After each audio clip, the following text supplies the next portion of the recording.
to sit down, that will be very useful. Any discussions about previous rounds, you guys can take it outside.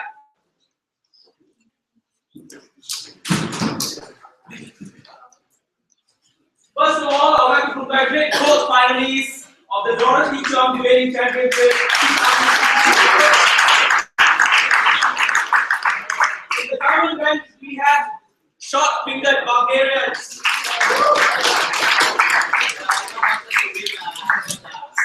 In the opposite event, we have NTU Suicide Squad. But the most important thing is that I will be your chair. Currently with me is Mr. Brian Chan, Miss Kelly, Miss Denise, Mr. Paolo, Miss Sam. I just want to be sure. Miss Sam and Miss Ashita. Before speakers proceed to deliver their speeches, just tell us your name and your preferred gender pronouns. With that being said, I would like to invite the Honorable Prime Minister to speak on the motion that stands before the Chamber.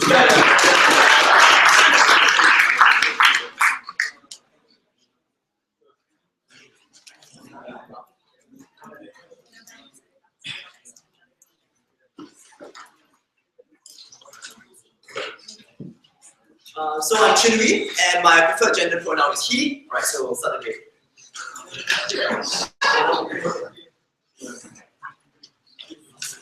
So let's talk a little bit about what orphan diseases are. And we think that they're diseases that roughly afflict about 1 in 2,000 people, tends to be a significant minority of society, but we think importantly, orphan diseases tend to be genetically inherited. If you don't believe me, just think about it, right? It can't obviously be contagious because it spreads from person to person, and orphan disease can suddenly not be orphan disease the next day. So the diseases we're talking about are things like cystic fibrosis or ALS, and these can often mean that people suffer for their entire lives because these are diseases that are coded into someone's genome. With cystic fibrosis, every membrane in your body swells with fluids, right? You can't eat properly, your joints hurt every day, and very often people go crazy because of the intense amounts of pain that they're subject to on a continuous basis. Given this harm and given this significant impact on a group of people in society, what's our model?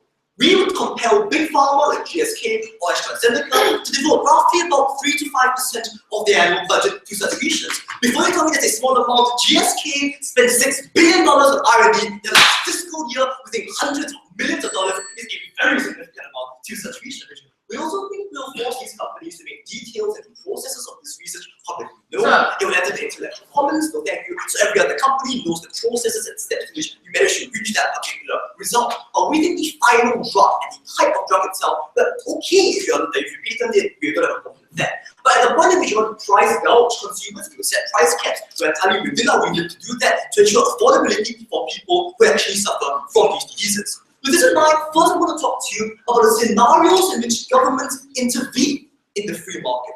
And we think governments owe special obligations to the most vulnerable groups in society. Why? Because the whole purpose of a government, the reason why we decided for the forces of nature to converge into civilization in the first place, is to correct all the flaws inherent to an anarchic, unfettered free market.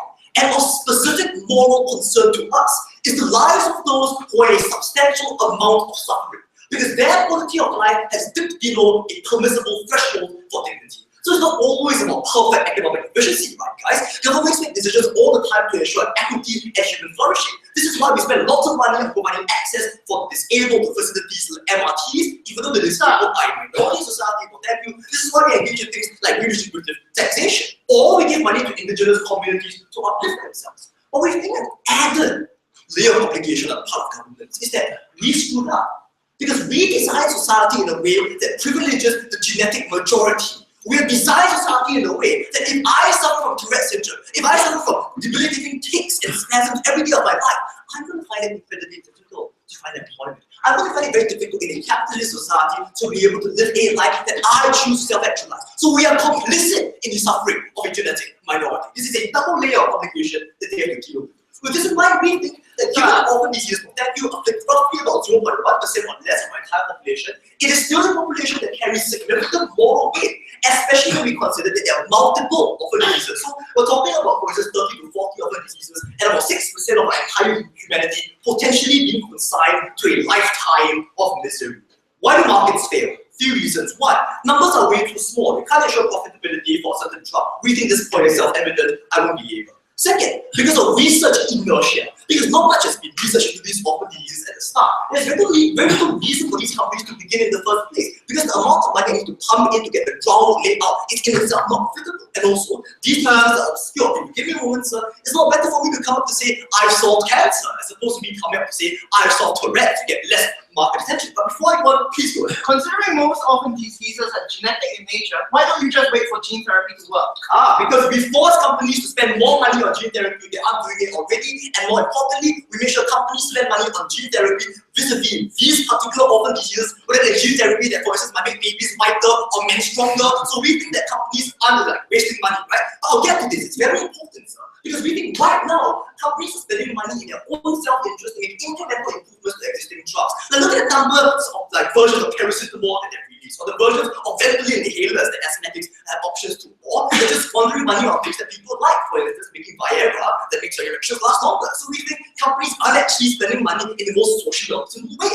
So with this in mind, let's look at the alternative that they might present. Charities and think tanks. Why are these a terrible idea? 4 reasons. One, because charities often have more expertise and more funding. You often need a critical mass to actually get going. And this isn't just like critical mass and effort, right? What does this mean? It means researchers, it means facilities, it means an actual group of people who can sit down for long periods of time on contract to be able to carry through a research that might take 5 to 10 years to see a profit, or not profit rather, to see a result. But second reason, we think the problem is that a lot of money from charities, a lot of money from think tanks is going into advertisement and messaging. And that is money that is wasted. If I have charity to spend money first so that you can invest money in me, I'm really wasting a significant amount of my money, not on research, but on making sure that I get heard, making sure that I cut through the noise of the 30 to 40 other diseases and other charities that try to compete for the public dollar. Third reason why charities are bad, because charities are often inefficient. No top talent wants to work for unprofitable NGO. I always want to be working for companies like AstraZeneca, so I can research into Viagra, I think top talent, right? So we don't think that these are institutions that attract the best people to be researching on such critical diseases.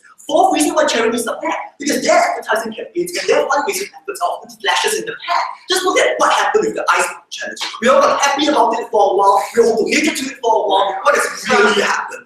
Quantify, no thank you. The short-term amount of money that has gone in, it resulted in no real quantifiable change to the lives of people who are suffering from ALS. So we don't think there is any alternative that they can bring to us on their side. But we can bring to you an alternative. 4 reasons why. First, because our mechanism represents a loss to companies. And given that our mechanism means that to spend money, companies want to minimize said loss by actually devoting their money to real research rather than just squandering it away by obvious analysis. 2, because we think that companies have no incentive to actually not compete, because at the point at which we provide this research in the intellectual commons, companies are able to compete based on this common pool of knowledge. So even though we allow you to patent your drug, that base accumulation and aggregational effect of that knowledge facilitates written research into this. Third reason, we think there's an important argument here on transferability. Now, Kai told me about gene therapy, and that's a great thing, because given that many of these diseases share common genetic problems, right?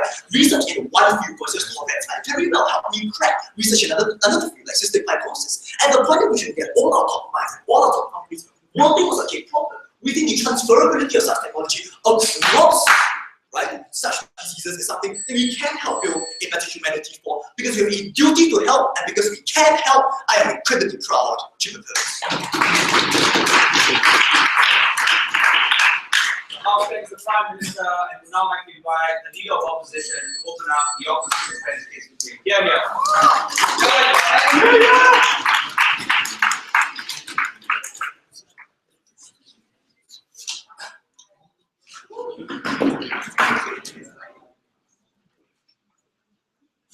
Name and gender pronoun.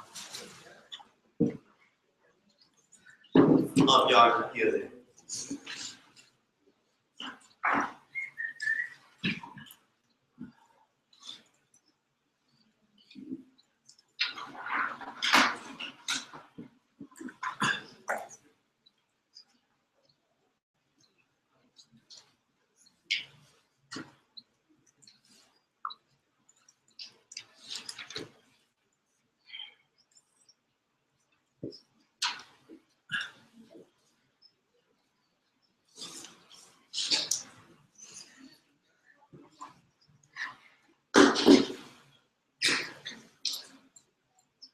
1 second.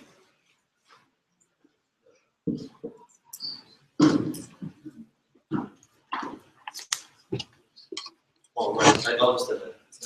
You sure? Yes.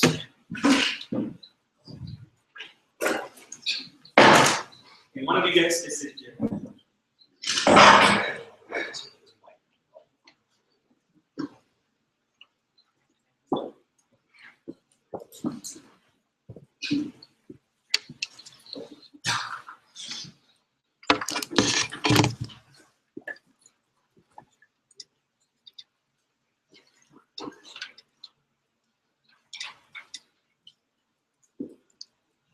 They correctly identify that under the existing business models in pharmaceuticals, orphan diseases are probably not very high on the priority list.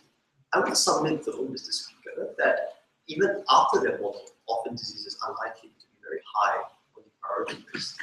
And I think on our side of the house, you've just got to admit that if there is no incentive for a private company to develop a cure to a disease that only affects a tiny minority of the population, that private company will not be the best actor to develop the disease. What are private companies, on the other hand, with their big business models good for? They're good at keeping prices comparatively low for drugs that improve the quality of life or the quantity of life for the vast majority of us, or for a larger majority that is affected by orphan diseases. They're also good at carrying out moonshots, investing deeply into the sort of breakthrough R&Ds that these guys want to talk about with gene therapy. But what was the problem with government's model today? The problem was they simultaneously wanted to compel these guys to spend some significant percentage of their research time and budget on orphan diseases, which they then could not make any significant profit over. How does a pharmaceutical company react in this instance? It reacts by bidding that department, right? You say, I'm going to spend 5% of my budget working down this road to research on orphan disease, but I can't sell that for the price I wish to sell it at. I can't sell that at a price that will actually justify that drug being created. How would a pharmaceutical company normally price a drug that targets only some tiny minority of the population if there weren't price controls? This is going to be a rebuttal, but I guess they boiled it out to debate. Because I think it's pretty obvious. Most of the time, you recoup large R&D costs by selling in volume. So you might be able to lower prices of each drug if each drug is something that lots and lots of people are going to buy, and you get margins of that volume. You can't do that with the orphan disease, which is why with these drugs, and also because the markets for these drugs are really small, so there's actually no incentive to patent out that drug and have other people take it on and license that patent, because no other company will see the point in licensing your patent for a market that one firm can capture, which means that in each and every one of these instances, if they will elect their own devices, they will price these really, really high, right? Way out of reach of everyone. Now, the normal effect of this is to say that one, only orphan diseases that are already across delivery, such as the ones we already know about like ALS, will be targeted. And two, only the orphan diseases that mostly afflict those who are quite rich and can afford to pay exorbitant amounts of drugs will be made. Three, that the price levels of these will be high because and like you'll get kind of like steady level pricing on these drugs. So they do away with all this, but they say, okay, price caps, free spread information. But if those were the incentives required, right, even after a compulsive model to develop drugs for orphan diseases, now without the commensurate benefit of developing of being able to charge these prices, why would these guys send any of their top researchers to these guys? Why wouldn't they just see it as a 5% research tax that they just throw down the drain in order to meet the government's laws? They're going to tell us, hopefully but maybe later, that the point here is that you get transferable stuff. Oh, but here's the problem.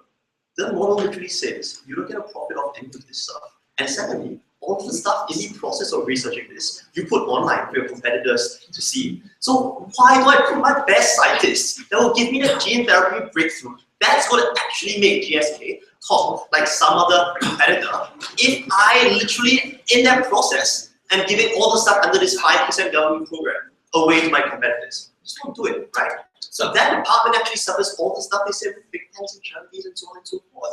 Because that department gets the least qualified researchers. It gets the stuff that you have to do in order to fulfill the government's purpose. That's the actual effect of their model, where they ruin the incentives for pharmaceuticals to take us on. we're happy if they come out in second and say, okay, now we'll allow you to take all the transferable benefits, we'll allow you to like make money off gene therapy and stuff. But it's only a bit too late for that. Yeah.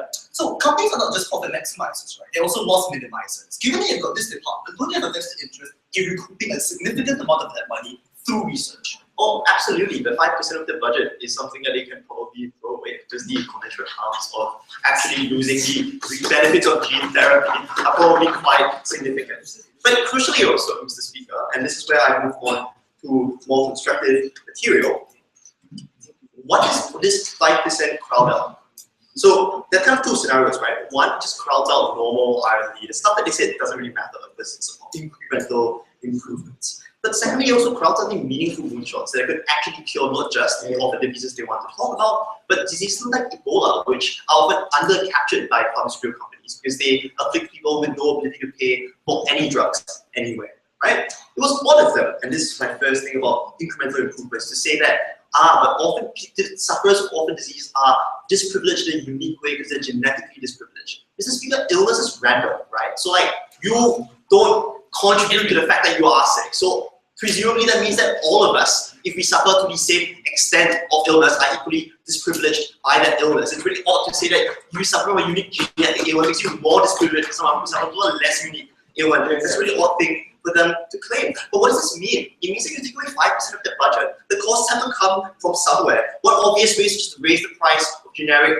and simple drugs that improve our quality of life. But that has important impacts because these drugs aren't just like incremental things to like have your erection last longer. I mean, maybe that's actually an important benefit, and probably it is for a lot of people. But also, it's about the stuff that keeps working class people able to function and take home a wage. Something like a drug called arthritis, which mostly affects people who work with their hands, is probably something that is going to have to have the cost raised in order to cover the cost of this meaningless department that they've now created. That's a harm, right? But then the utilitarian calculus comes here, right?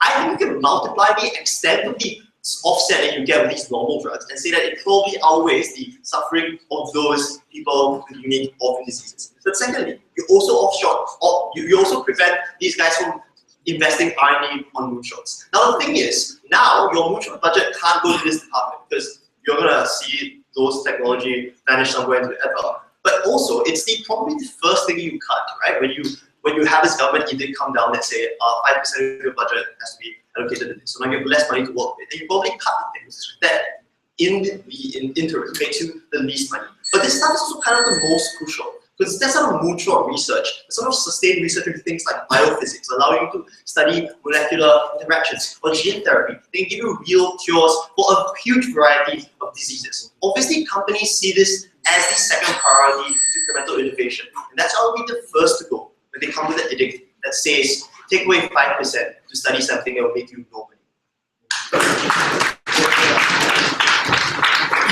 The House thanks the Leader of Opposition for that speech. To continue the case for the government bench, we would now like to invite the Deputy Prime Minister. Here.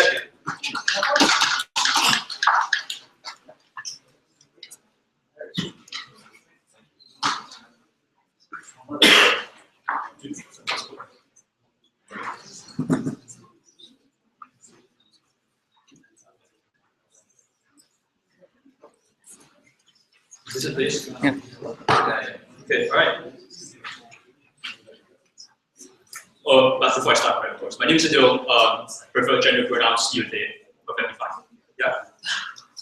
So, color me disappointed when I heard about the case of the opposition. I was expecting some sort of analysis as to why our policy is counterproductive, why it makes things essentially worse, but the vast majority of Yard's arguments are mitigatory. And that is precisely why we think that on the comparative, they have already lost this debate. Right, so let's deal with a couple of things first, right? First, they claim that there is no incentive on behalf of these research companies to invest the money into these particular orphan diseases, right? Firstly, no. We've told you that if you don't invest this money, we will fine you, we will punish you, and the fine could be as large as the amount of money you were supposed to spend on these diseases anyway. Like you fine you $2 billion if you were supposed to spend $2 billion on the research and you didn't. So there's no reason why you can't enforce something like that. Furthermore, they claim that as a second tier, it's just going to be a 5% throwaway tax, right? So they will just throw away the 5% of the money that was supposed to be allocated to research. This is is bullshit, right? First, we can call you out on this and fine you if we find that you're not actually putting in effort into this particular area of research. Secondly, no thank you.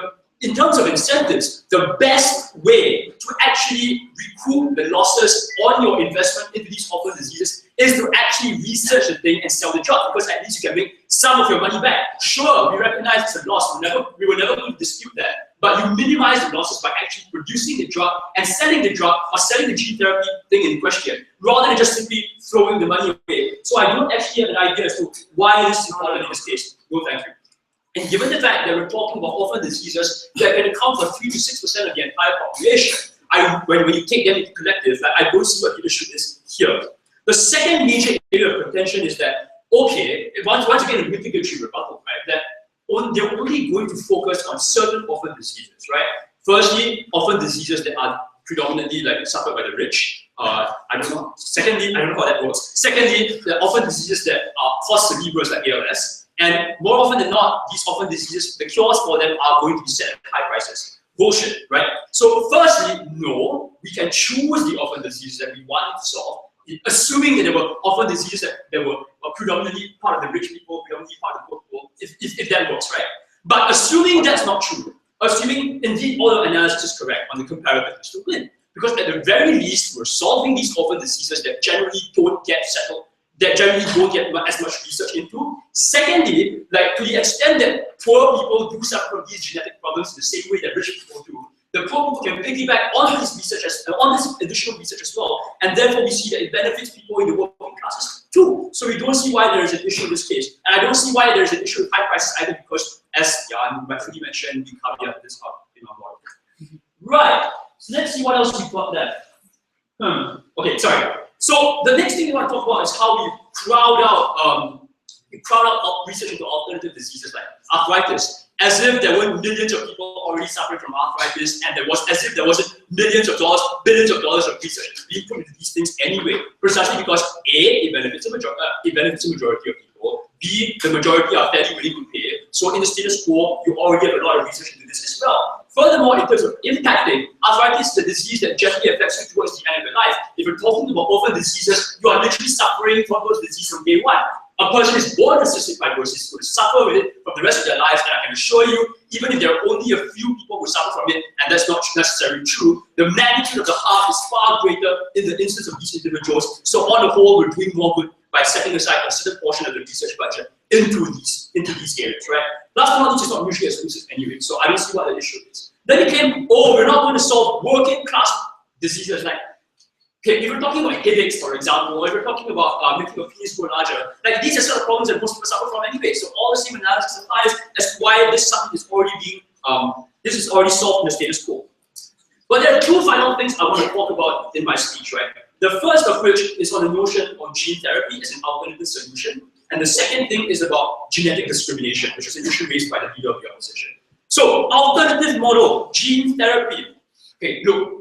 The cures for these diseases are going to be gene therapy solutions because they are genetic diseases, right? So it's not an alternative, it is what we are aiming for. How does gene therapy work, however, right? It is not the fact that the National Institutes of Health invest money into gene therapy, therefore it is immediately transferable technology to certain orphan diseases. Gene therapy does not work that way because we still know very little about the human genome, because there are many alleles within our genetic code, and because different diseases occur as a result of multiple combinations of faulty alleles that we still don't fully understand. So to the extent that, and there are also multiple, depending on the alleles in question, there are multiple avenues or multiple methods of transferring genes or inserting genes into particular parts of the genetic code. So even if your National Institutes of Health try to research gene therapy, in general, how the mechanism works, or try to sequence the human genome and understand it properly, chances are you have a very woefully incomplete picture of how gene therapy works in particular diseases, especially orphan diseases. And that is why we need private companies to set aside a portion of the research budget to focus specifically on the alleles that matter. Before I move on to our substantive on genetic discrimination, which deals directly with Jan's material short. So your claim seems to be that moonshot treatments are the treatments that your team wants to promote under the 5%. If I lose my moonshot research or anything that is applicable outside the narrow scheme of orphan diseases to the internet, why do I do any of it? because you can still make money out of it, right? My point is, no, it's not a perfect solution. Sure, like you probably have much less profit than if you were able to hoard the knowledge to yourself. But at the point in which you can still make money out of selling the drug, as opposed to just throwing the 5% that you're supposed to be allocated to that particular area of research down the drain, you will still make money comparative, at least some money back, and that is the incentive we're talking about. So let's move on to genetics, like discrimination. They assert that there is no such thing as genetic discrimination. But the reality is, firstly, it doesn't matter that there is no specific discrimination between communities, even if that were the case, precisely because, look, the fact that you were born with faulty genes in the first place is a measure of birth lottery in and of itself, and the fact that we structure our society in ways, as Cheung said, that prevents people, for example, people with disabilities, from effectively accessing the basic services in our society and the basic norms in our society, that is discrimination in and of itself. The problem is that obviously genetic diseases being hereditary, therefore tend to concentrate themselves in certain portions of society, especially portions of society that are ill-equipped because they're poor to deal with a particular issue. So for example, obviously certain communities have a predisposition towards certain genetic diseases precisely because they pass on from father to son, for example. So as a result of this means there is discrimination on multiple levels, and that is the sort of moral imperative we're talking about when we have to expand our research into these areas by compelling these research companies to do what they ought to do. For all these reasons, I agree with the government.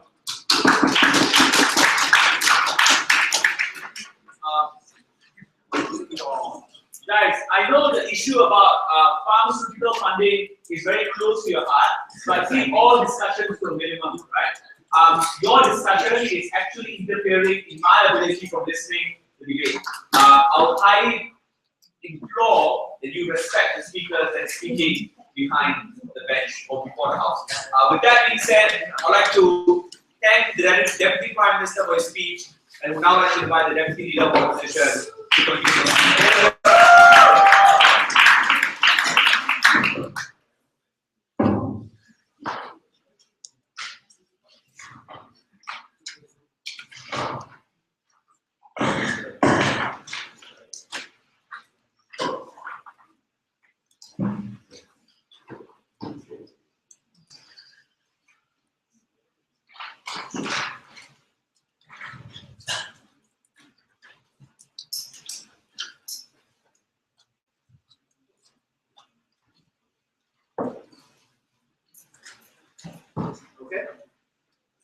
Your name. Wu Kai-shan, neutral, please. Z or they. Right. Side government has shot themselves in the foot. Quite literally, actually. Because in their policy, they told us that you have to give away all technology related to your breakthrough or whatever bloody orphan disease it is that you are trying to research. Do you know what that means? It means that now pharmaceutical companies have a massive reason to totter on without using new technologies or any real breakthroughs because they have to share them with their competitors. It means, generally speaking, the magic of gene therapy or biophysics or, well, the next big thing, non-bacterial resistant kinds of antibiotics, generally means that now they use the oldest, shittiest possible forms of medicine in order to maybe totter on and eventually in 50 years try to cure this sort of disease. And they ensure that they avoid giving away the really good stuff to their competitors and keep it for their own ends. We think, generally speaking, that this doesn't benefit anyone at all. Let's start with a rebuttal. Firstly, on the idea that moral dignity is a reason to care for orphan diseases. Here's the thing. We think that assuming that you cannot actually quantify moral dignity, assuming that moral dignity is something subjective, and assuming that all forms of human life are equal, we think at large then you might as well be spending all this money in the developing world. Because what we think happens is that you take away from tropical disease, you take away from the disease that, generally speaking, requires political capital to invest in. Because here's the thing, this policy essentially squanders the political where solving disease is generally concerned. It's saying give orphan diseases money necessarily, being as good as solve the stuff that doesn't kill rich white people in the first place, because generally the people in the developing world die of these things, and ignore the millions of people dying in the third world. Because understand then that there is a limited amount of political capital that you can expend on a minority cause. And when we talk about minority, it doesn't matter whether we mean numerically or we mean socio-economically. Generally speaking, it means that finding medicines or having a reason to find a cure for Lyme's disease or African sleeping disease generally is going to decrease. Trying to find cures for the millions of people dying of cholera and dysentery and malaria, again, generally decreases. So we think thereby you serve the general greater good lower and lesser in your side's paradigm. But when we talk about moral dignity, we need to bring in the question of quality of life, because they so fit to dismiss the ideas of quality of life. We think that chronic pain is actually a big problem. We told you, yes, it kills work and your capacity to do it, but it also compounds mental disease, mental illness, and yes, generally causes more suffering in, say, in the US, 300 million other people who are not suffering from orphan diseases. Let's just put this in a plain old trolley problem fashion for you guys, okay? You can save 99 people from dying of cancer or heart disease or having to be unable to walk up a flight of stairs because their knees are shit. Or you can save one guy from whatever orphan disease it is. In a quantitative sense, we think it really, really sucks. Like, if happiness was something we could measure, we think our side generally creates net greater amounts of happiness and moral dignity for everyone across the board than the numerically small number of people who suffer from orphan diseases. So they need to really give us a reason as to why we can sacrifice the breakthroughs or the number of years in which we'll get a cure for HIV or cancer or heart attack, where people die, lots and lots of people die all over the world, and focus instead on the other individuals. Moving on then, let's talk about big breakthroughs, because they claim that we were just throwing money away on marketing and all these things. Remember antibiotics? Antibiotics is a moonshot, an accident, something absolutely crazy. It's like striking the medical lottery. And that's why you need the damn moonshots, because one particular moonshot in gene therapy, in biophysics, or a new antibiotic, doesn't really matter what radical discovery they make, essentially will cure a whole range of different things. Not just orphan diseases, mind you, but a whole range of different things. And like we said, they haven't rebutted that yet either. The first thing that you're going to remove from your R&D is your moonshot budget. Because it is your lottery, it's your little stake in the thing which you're maybe going to get. That's the first thing that's going to go. That's the most optional thing in your budget. So we think then that generally speaking, they are going to delay the possibility that such a moonshot occurs, and what's more, it's not going to occur in your orphan disease area because you're going to avoid making that moonshot or sort of radical discovery in that particular area where you have to share it with your competitors. Let's now talk about gene therapy for a moment. People are already investing in gene therapy because that's what will give us what we need to cure pretty much a hell of a lot of different things. Let's talk let's talk genetics. Adil is really, really right in saying that it's hard to find the genetic alleles required to cure certain diseases. You know what's even harder to find?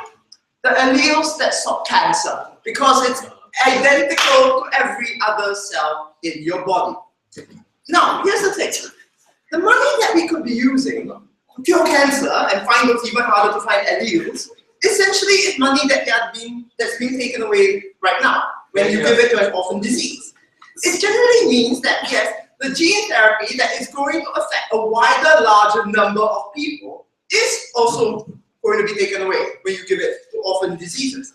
And more importantly than that, we think it takes away from the poorest of the poor. Because popular diseases are very often structural ones. The reasons why people suffer from chronic pain, from cancer and whatnot, largely stem from the things that poor people have to consume: lousy food, alcohol, environmental contamination. So here's the thing, you can't just piggyback your research on whatever the hell you get out of orphan diseases that easily. And more important than not, these particular structural poor people illnesses, the popular ones, are the ones that need the most funding, are the ones that ought to be cured first. And that's why we think you have to get rid of Gov's policy. The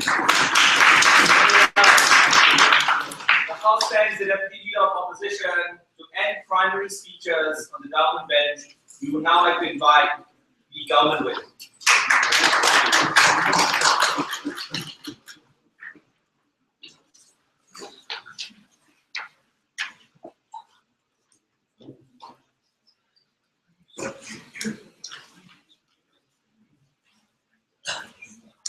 The case was very clear because they were talking very slowly, because there was very little case in everything they've said so far. First thing, obligations. Second thing, how will companies react? Because apparently companies which spend millions of dollars trying to evade 1% tax will now throw away 5% of an R&D budget, just like that. And lastly, are there alternatives like, I say some chat about like the OPCOS, tropical diseases, which you currently do no research into, but might happen in side, no reason. What's going to happen on that side, right? Let's talk about obligations. We first told you that it was special obligations to people who are the most vulnerable in our society, because they most specifically violate the government's basic duty to address a basic standard of care. Because unlike other things like arthritis, which you suffer at the end of your life, you are born with this, you live with this, and you die at the age of 40 with this. Therefore, you have special moral obligations to help you in specific. Others also told you that certain communities tend to suffer from these exactly communities they talked about. Communities with poor living environments are exactly those who tend to suffer from more genetic diseases and mutations, right? Because of more carcinogens which they intake because of their diet. So let's be clear, it is the poor, it is the black, it is the Latinos who by and large bear the brunt of these sorts of diseases. And shouldn't we also told you, it's our fault for designing society in a way that people specifically with genetic problems will never ever be able to integrate, right? No real responses apart from the practical stuff, but just KIV then. If the practical stuff works, they can't just say it's a question of efficiency because this is by and large perceived. So, how will companies react? They say, well, they are going to throw away all this money. Firstly, we are demanding you actually spend money on research, right? So there needs to be some genuine outcome to this research. If there's literally nothing which is happening, no research paper, no graphs, no p-values, then we're going to fine you $2 billion, and if you care about the bottom line, that's going to go, right? So we have quite a lot of regulatory power in this area. But secondly, they say, well, what's going to happen when we force them to give all the results of the research? Firstly, you have a gigantic first mover advantage, right? Having access to research does not mean it's easy to come up with another drug. We said you will still have a patent on the drug itself, right? So in order for them to come up, to compete with you, they will need to come up with a better drug than you have, even though you have a lot more time to use your own research, right? So there will still be a substantial first mover advantage in the market. Also, it's not yet because there's so many different kinds of rare diseases. There are a lot more rare diseases than our common diseases, right? In total, they affect about 6% of the population. Because there's so many of them, it's likely that companies will specialize in different kinds of rare diseases. As Jan helpfully points out, what does that mean? Monopolies, what do monopolies mean? Basically, the research bit out there is a good one. Institutions like universities want to do more research into it, but other companies are unlikely to want to compete on you on that area where they can just go into a totally different area and enjoy a local monopoly there. Then they say, oh, they're just going to get the worst researchers there, right? I mean, let's be clear. They think that companies are good at keeping prices down. The vast overwhelming majority of what R&D budgets go to is to making Panadol a bit more saleable or making slightly prettier asthma inhalers. There's literally no money in the status quo going to leishmaniasis, right? Because of the tropical disease. There's just none. And it's unclear to me where the cost of tropical diseases is coming from. And as they say, people will never be able to afford these things to begin with, right? So there's no cost in that area. But think about what happens if a company actually chooses not to take this policy seriously at all. What happened to Martin Shkreli when he bought a drug and jacked up its price approximately 2,000%? He got pilloried. And I want to suggest to you the same thing will happen to companies which don't take this seriously. This is a prominent government action telling companies you have ignored people for way too long and you have a duty to help these individuals. These are people we have a lot of sympathy for in the public eye, right? Look at what happened with the ALS Ice Bucket Challenge, despite how fast it fizzled out.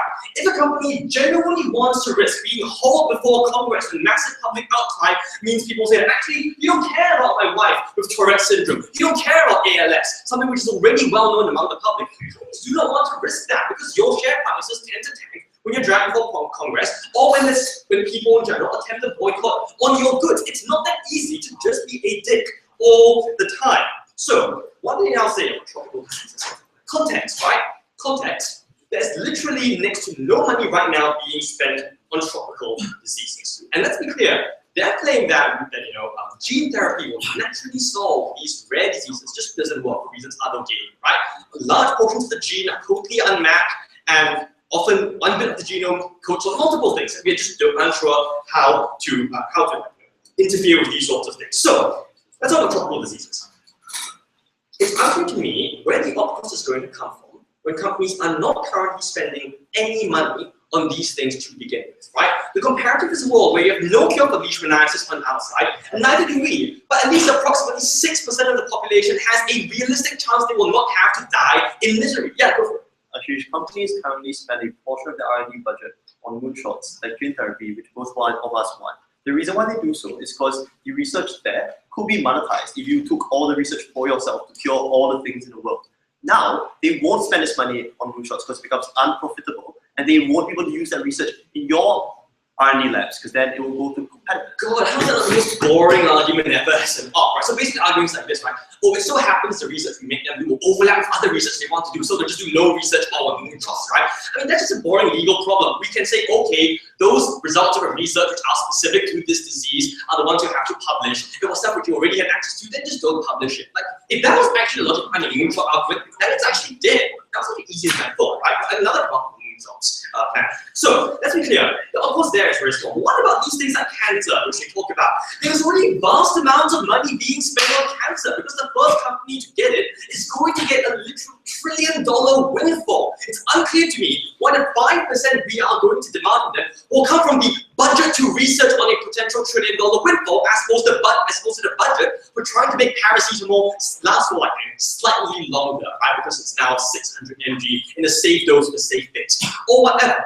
So if you genuinely think these moonshots matter so much, then these are the things which companies are going to prioritize. Because if they genuinely get to patent these and keep the results, then they will be the global monopoly for one of the biggest diseases ever. So as a rational profit maximizing company, you don't take money from moonshots, you take money from those things where you get quite a lot of money, but you are not guaranteed the absolute huge windfall if things turn out the way you want them to.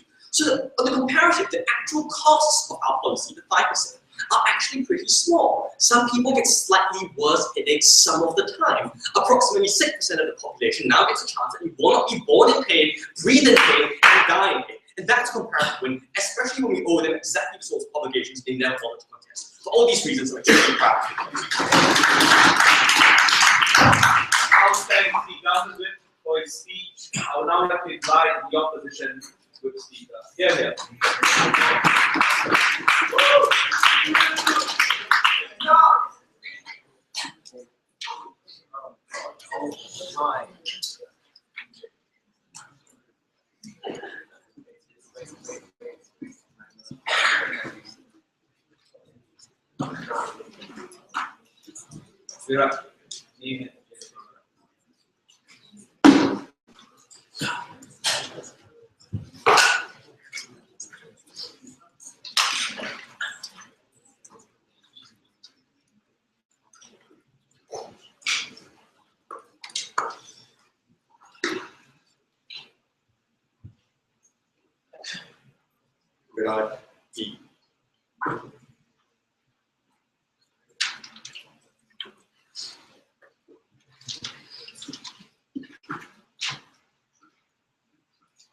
Mr. Speaker, our approach to this debate is twofold. Firstly, as Kai told you in his speech, we end up saving more lives. Secondly, we also end up on the better side of research incentives for these companies to actually solve those orphan diseases at the end of the day.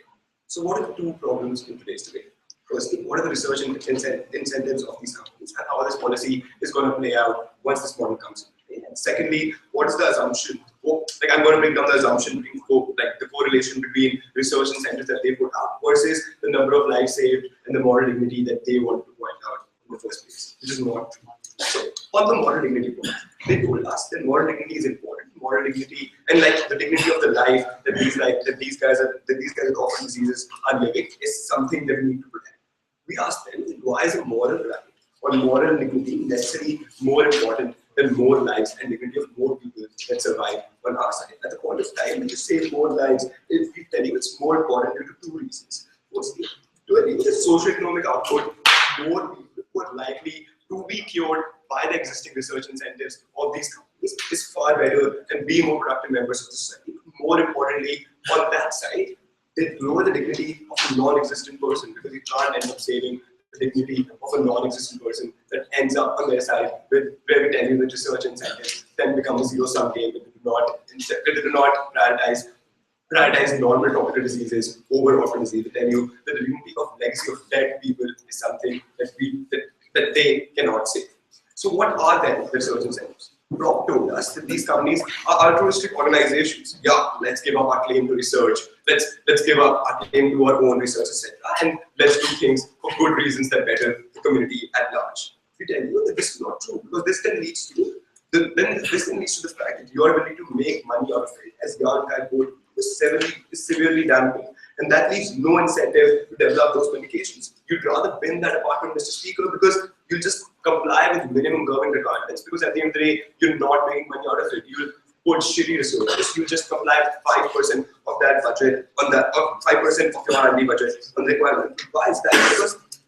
Because their solution is a moonshot in that research incentive or in that 5% of R&D budget given to that department. We tell you it's far less likely with shitty researchers and bring that department that moonshot will be successful. But more importantly, compare that with what Jan told you, the government-directed research incentives and government-directed research is a far better solution to that. That's a far better solution to this debate at the end of the day. Because then Ashish's argument just seems like let's just nationalize all pharmaceutical companies and like make them do the state-directed research that we made them do on our side of the debate. We tell you that's not something we look for. They're private organizations and their research incentives coming from their profit-driven approach and their capitalist structure is something that we ought to protect because of the fact that it leads to better outcomes for the society and community at large. So what are these research incentives? We tell you that even under their best case scenario, where they tell, oh, these research incentives will work, we tell you that the kind of orphan disease they just solve, due to the fact that orphan disease is often linked with social media campaigns and viral marketing incentives, and the tragedy and drama of these diseases is really high. Pharma companies are likely to develop drugs for diseases that have the highest and largest outreach out of all of them. This makes more and more of these companies then take action to develop drugs that fill that gap between what social communities at the end of the day on the ground demand of you versus what orphan diseases are more likely to be solved. This then is also coupled with the fact that it is only targeted towards the rich and privileged individuals who can afford to pay, as Jan told you in his speech, directly from first. Adding on to that is the social and political capital of the people on the ground, and that is why we tell you when it comes down to companies' research, we tell you public pressure will be on disease like ALS and not on disease like nerve imbalance syndrome, where the ice bucket was not thrown on my head, and social and political capital will not work towards that incentive of developing cures and medications to diseases that do not necessarily attach viral social campaigns or social and political capital, because at the end of the day, so your ability to motivate social change is a zero-sum game. Mr. Speaker, this is where Ashish says that competitors will develop better cures, and that will result in the going down of prices, and you can also keep your own patents. We tell you that they're likely to develop cures not for the same diseases, but for the other diseases that belong to this privileged criteria, Mr. Speaker. We tell you it's harmfully bad because then the trade-off becomes between saving one life of a person suffering from certain orphan disease versus saving many from the tropical disease. And why is that? Why is focusing on like certain research incentives versus others really bad? Because we tell you that money and time also to these organizations is a zero-sum game, because they do not solve the problem at the end of the day, because results are not accessible to the general public, as Jan told you, where people cannot opt into accessing those medications because they're made to cater to the people who are like at the top of the spectrum in terms of social economic strata. We tell you that trade secrets and pricing of these medications works in that department. They don't solve the goal on their side, but more importantly, the kind of drugs that are developed are only catered to the privileged community with greater media campaigns that are coupled with social and media progression. But more importantly, in order to recoup the medical or the expenses you spend on research and development of these orphan diseases, it's far more likely that alternative drugs that cater to tropical diseases, as I told you, are likely to be priced higher under their side. That means that we do actually give up and trade off our ability to solve other tropical diseases. At the point of time where a panel costs more than less under their side to tell you your ability to cater to the wide spectrum of the population is for that. And at that point in time, we tell you that the narrative that is then sent out is where state prioritizes one life over the other on arbitrary criteria such as non-curability of those particular disease. We tell you that we are not ready to take on that side, take on our side. So at the end of the day, we told you two key things. We know that research incentives are not aligned to orphan diseases for these companies, and they're likely to not work in favor of solving those orphan diseases. But more importantly, we also told you that the way research incentives work based on time, money, social capital, and political capital, they're far more likely to win that department, not have that moonshot expertise, or not have that moonshot chance of getting to the cure of the disease, and more importantly, trade off on the people who suffer from the tropical or suffer from other diseases that are inherently important, or like more lives that can be saved by the pharmaceutical companies. For these very reasons, we're very proud.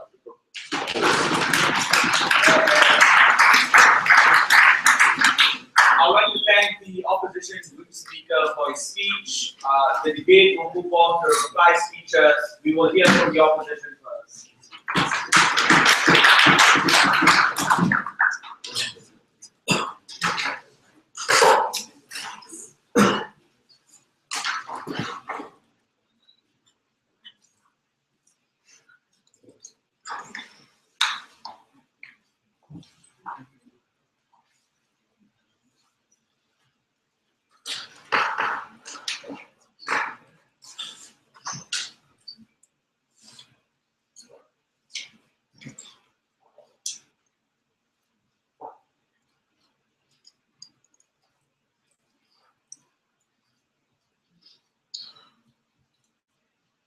They begin with the problem, which says, well, orphan diseases are really important. Government labs or think tanks are really bad at dealing with orphan diseases. Therefore, we have to make pharmaceuticals deal with them. By the end of their policy, they basically neutered 35% research labs that have made pharmaceutical companies devote to orphan diseases become, in effect, the think tanks and governmental backed initiatives and labs that we would probably advocate for as an alternative. Except worse, because these guys were probably more responsive to like random social media pressure than governments, who at least could be driven according to like the benevolence of governments or something like that. The problem, Mr. Speaker, is if you live by a model, you have to die by your model. So if you're going to be able to model in out things like saying, we don't want to deal with the fact that companies are going to choose specific orphan diseases to research in, or give you a list and assign each one to you. We'll make all these things effectively free at a really low price so that everyone can get access to them. Then you also have to deal with the missteps in your model, where you say that the research you do involving up to that patent becomes public. And that is the problem, because if your solution for that orphan disease comes from research that is really valuable to the companies, then the companies are likely to engage very much of that research. The first thing I want to talk about is obligation. As she says, we have no answer to this idea of unique obligations. We did. We said it wasn't a unique obligation. We said it wasn't a unique obligation because if you wanted to point to some guy who had a genetic disadvantage and therefore lived a terrible life, we pointed to the fact that disease was random. His claim that the obligation becomes unique is, but random diseases only make you suffer after or before a certain age. So somehow that level of suffering is now the fount of obligation. That seems to be a utilitarian concept. And then you can't really talk about unique obligations at a point at which you're talking about a utilitarian. So if there is no unique obligation to solve orphan disease, and we can compare the harms of people who suffer from them with other people on the utilitarian method, what is the benefit on their side of the house? Because we told you, if we turn these things into essentially government-funded, government-run, government-directed research labs, then they will probably know better and probably worse than getting the sort of cures that you actually need, right? Because there was no real incentive to put your best researchers into this lab. You just had to spend 5% of your research on it. It was really easy to obfuscate this, not just from the state, but also the public, because as if the public knows what's going on in various R&D labs. So you got a cure, yes, and you probably had some incentive to sell that cure to people, but the cure probably was achieved quite slowly and wasn't very good. Why wasn't it very good?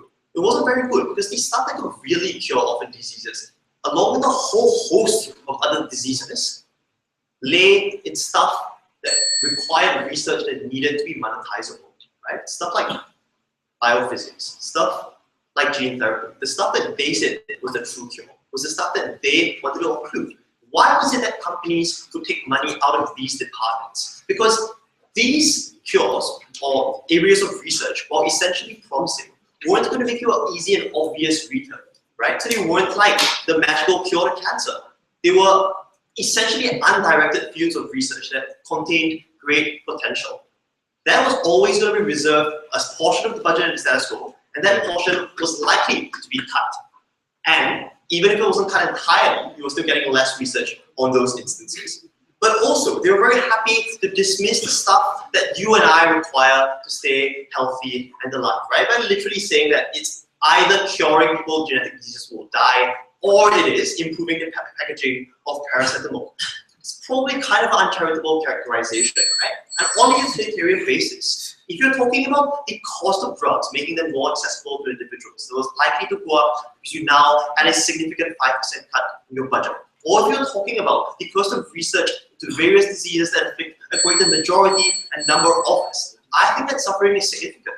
I think the suffering of a person's ability to go to work healthy and productive is important, just as important and just as random as the lottery that leads people to be born with genetic diseases. We call those better anyway, but we also thought everyone else had.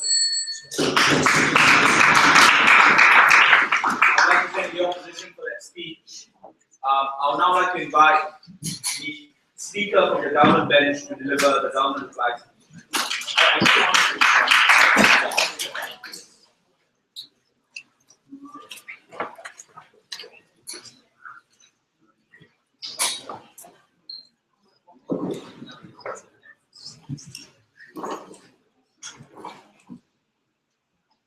So you know opposition have lost, but their case has shrunk to a finicky lame rebuttal about our model.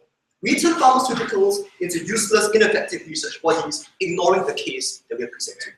Two reasons. First, we came out of research. We're the first mover advantage. The first company to actually invest in such research, to come up with the drug, because we are allowed to keep that data, is able to gain a temporary monopoly on that drug. Because in the short run, they know that drug has. And very often, sometimes this can translate into a permanent monopoly because of brand recognition with regard to that drug and the problems it solved. It came out in Ashish, never rebutted in the first speaker.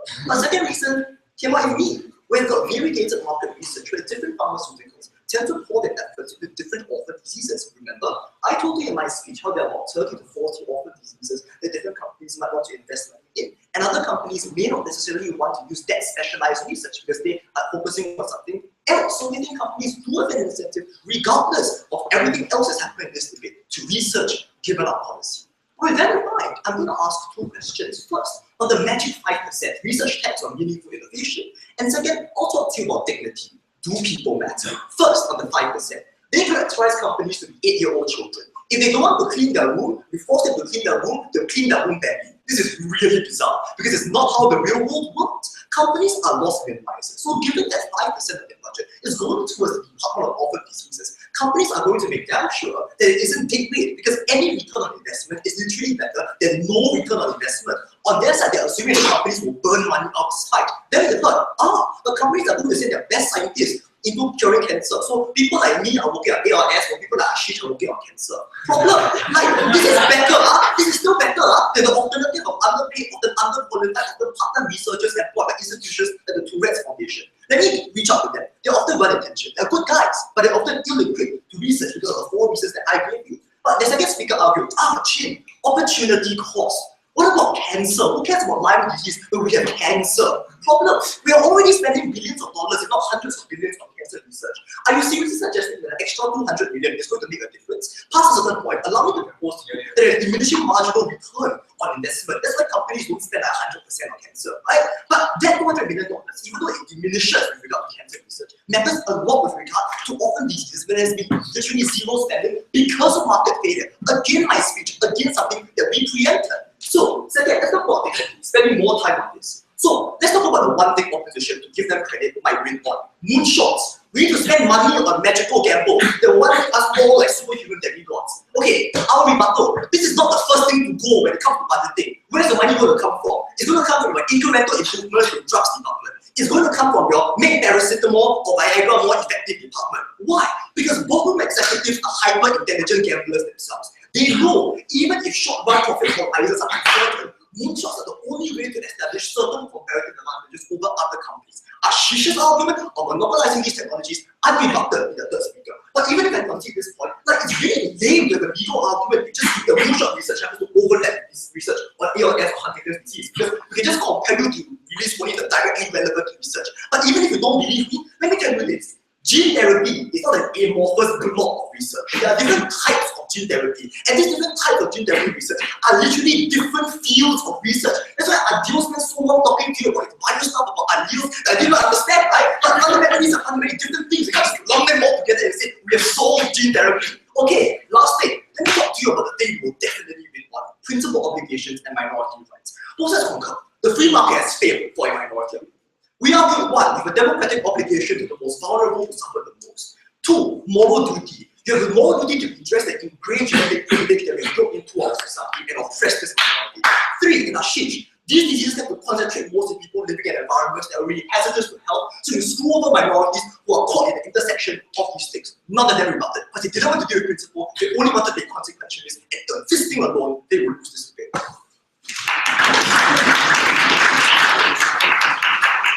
Thank you guys for that debate. Across the floor, shake hands. Judges, for what?